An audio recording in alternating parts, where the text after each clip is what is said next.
In today's video, I'm going to teach you how to attach files in Xero.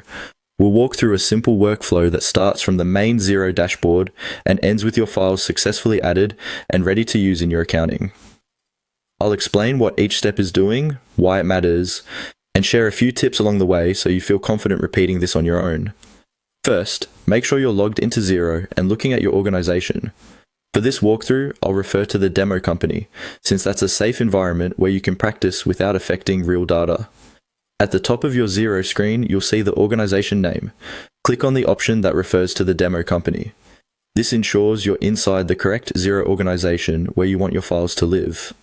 Once you're in the demo company, look towards the navigation area and find the Files option. This might be in the main menu bar or under a related section, depending on your layout. Go ahead and click on Files. The Files section is Xero's central place for storing documents like invoices, receipts, statements, or any supporting documents you want to attach to transactions later on. Inside the Files area, you'll see something called the Files inbox. This is like your holding area where files are first uploaded before they're attached to specific items. To bring a new document into Xero, look for the button that says Upload to Files inbox and click it. A file picker window from your computer will open. Choose the file you want to upload, such as a PDF invoice or a scanned receipt, and confirm the upload. After a moment, you should see that file appear in your Files inbox list. Next, to work with that newly uploaded file, locate it in the inbox and click the checkbox beside the file name.